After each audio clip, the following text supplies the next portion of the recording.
નમસ્કાર મિત્રો, અમારા નવા વિડીયોમાં આપ સૌનું હાર્દિક સ્વાગત છે। આજે આપણે વાત કરીશું 200 રૂપિયા આપો।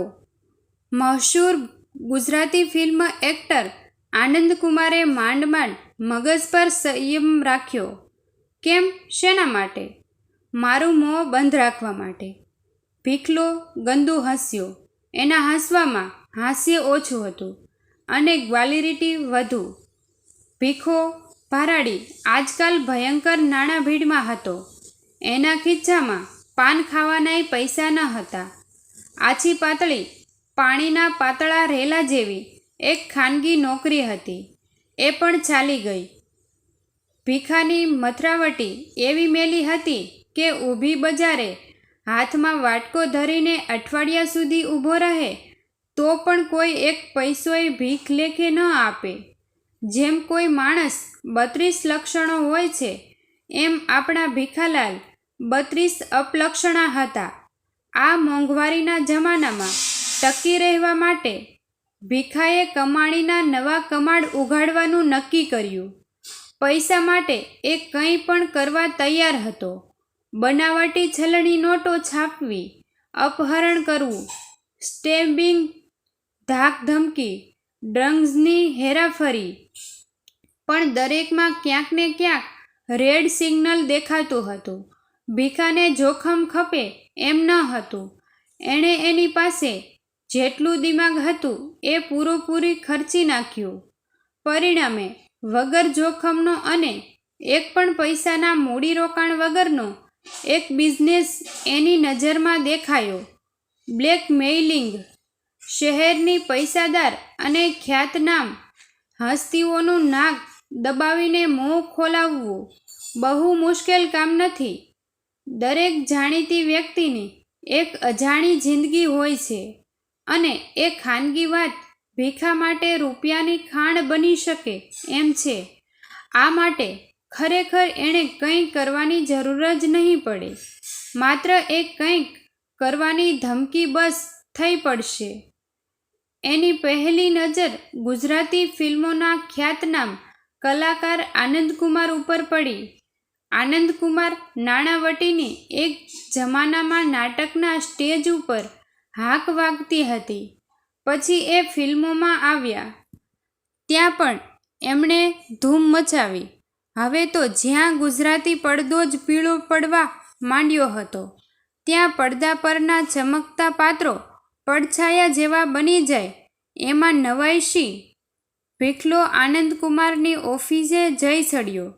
જૂની ઓળખાણ, ખાલી લટકશો મનો સંબંધ।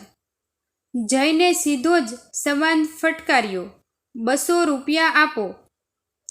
પછી વાત આવી મોં બંધ રાખવા ઉપર। આનંદકુમાર ચોંક્યા। હું સમજ્યો નહીં। ભીખાએ સમજણ આપી, અલકનંદા સાથેના તમારા સંબંધ વિશે આજ સુધી મેં કોઈને કશું કહ્યું નથી, પણ એમાં ખાનગી શું છે? અલકનંદા મારી પ્રેમિકા છે અને એ વાત આખું શહેર જાણે છે, પણ તમારી ઘરવાળી નથી જાણતી। ભીખો પીળા દાંત દેખાય એવું હસ્યો। 200 રૂપિયા? પછી 15 દિવસ સુધી નહીં આવું। હી હી હી।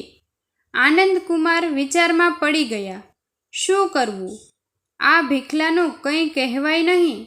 એના માથે દેવી વલ્ગારિટીના 4 હાથ હતા। એ લોક બોલે તો એ ગાળ બનીને બહાર આવે। એક ઉપાય 200 રૂપડી આપી દેવાનો તો, પણ એ તો બ્લેકમેઇલિંગને વશ થઈ ગયા એમ કહેવાય। બીજો રસ્તો ભીખલાને ઠેકાણે પાડી દેવાનો હતો અને એ કામ આનંદકુમાર જેવી મોટી હસ્તી માટે સહેજ પણ અઘરું ન હતું। ફિલ્મ લાઈન જોડે સંકળાયેલા હોવાના કારણે એમને અંધારી આલમ જોડે સારો એવો ધરોબો હતો। એમના એક જ ઈશારે ભીખલાની ચામડીના છીથરા ઉડી જાય એમ હતા, પણ આનંદકુમારને લાગ્યું કે ભીખો એમના ધિક્કારને લાયક પણ ન હતો, તો પછી કરવું શું? એમની નજર સામે અલકનંદાનો રૂપાળો ચહેરો તરવરી રહ્યો. હા, એની સાથે એમને સંબંધ હતો અને ગુપ્ત સંબંધ હતો, પણ એ સંબંધ એવો ગંદો કે ગસલીચ ન હતો. વર્ષો પહેલાંની એક ઘટના એમને યાદ આવી ગઈ. એક સાંજે અલકનંદા નાટકના થિયેટરની બહાર એમને મળી ગઈ. એના એક હાથમાં પતરાની જૂની પેટી હતી અને આંખમાં એક એક આંસુ હતું. શું છે? આનંદકુમાર જરા જલ્દી ના હતા. શેનો સમય થવા આવ્યો હતો. તમારી ફેન છું. તમને મળવા માટે આવી છું. નાટક પૂરું થયા પછી મળીએ. પણ ક્યાંથી આવો છો? આનંદકુમારની આંખ પતરાની પેટી ઉપર પડી. એનો જવાબ રાત્રે 12:30 વાગ્યે મળ્યો. નાટક પૂરું થયા પછી ચાહકોની ભીડ એમને ઘેરી વળી, પણ આનંદકુમારની નજર પેલી યુવતીને શોધી રહી હતી. હવે વાત કર. એ મળી. એકાંત મળ્યું એટલે આનંદકુમારે મેકઅપ ઉતારતા કહી પૂછ્યું, અને ત્યારે જે સાંભળવા મળ્યું એ વિગત નહોતી, પણ વેદના હતી. મોટી વયનો લાચાર બાપ, સાવકી માં, રસરડા બોળ, ઘરકામ અને ખાવામાં ઢોરમાર, પહેરેલા કપડે ઘર છોડીને ભાગી આવેલી આ છોકરીએ જ અલકનંદા. હવે એનાથી પાછું ઘરે જઈ શકાય એમ નહોતું. નાટકમાં કામ કરીશ? આનંદકુમારે વિચારીને પૂછ્યું. હા, પણ રહીશ ક્યાં? આ સવાલનો કોઈ જવાબ ન હતો. આખરે એનો ઉકેલ પણ આનંદકુમારે જ શોધી કાઢવો. મારી પાસે શહેરમાં એક ફાજલ ઓરડી છે. ક્યારેક એનો વપરાશ હું મારી ઓફિસ તરીકે કરું છું. આ લે એની ચાવી. તને ફાવે તો રહેજે, પછી ત્રેવડ થાય ત્યારે ખાલી કરી આપજે. આનંદકુમારે ધાર્યું હોત તો એ જ રાત્રે એ સોદાબાજી કરી શક્યા હોત.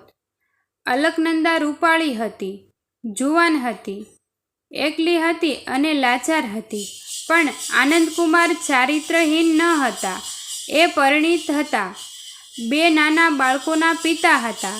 અલકનંદાને એમણે છાપરું પૂરું પાડ્યું, તખતો પૂરો પાડ્યો, એની કારકિર્દી બનાવી આપી અને સમય જતાં એના પ્રેમમાં પણ પડ્યા. શારીરિક સંબંધ પણ બંધાયો, પણ એ તો 5 વર્ષ પછી. જો એ સંબંધ પ્રથમ પરિચય વખત હાથમાં પેટી લઈને નાસી આવેલી લાચાર અલકનંદા સાથે બંધાયો હોત તો એને લપટતા ગણાત. પણ હવે જે કંઈ સર્જાયું એ પરસ્પરની સંપત્તિ દ્વારા સ્થપાયેલો સંવાદ હતો, અને આજે વર્ષો પછી ભીખલાએ આવીને શાંત જળમાં કાંકરી ચાળો કર્યો. આનંદકુમારના પગ તળે 10 રિક્ટર સ્કેલનો આંચકો આવી ગયો. ઘરે રમાને ખબર પડશે તો શું થશે? કેટલા બધા વિશ્વાસથી જીવી રહી છે પત્ની બિચારીએ. એ સાંજ આનંદકુમારે ભયંકર માનસિક યાતનામાં વિતાવી. રાત્રે પૂરી જમી પણ ન શક્યા. બાળકો હવે મોટા થઈ ચૂક્યા હતા. એમના બેડરૂમ પણ જુદા હતા. જમીને આનંદકુમાર શયનખંડની બાલ્કનીમાં મુકાયેલા હિંચકા પર બેઠા. રસોડામાંથી પરવારીને રમાબેન પણ આવ્યા. એમની આદત મુજબ સામે પડેલી નેતરની ખુરશીમાં ગોઠવાયા. કેમ આજે ઉદાસ દેખાવ છો? રમાબહેને સોપારીનો છૂરો કરતા કરતા પૂછ્યું. કંઈ ચિંતામાં છો? હા રમા, તારી પાસે એક કબૂલાત કરવી છે. આનંદકુમાર જિંદગીમાં પહેલીવાર અભિનય કર્યા વગર બોલી રહ્યા હતા. કરી નાખો. રમાબહેન હસ્યા.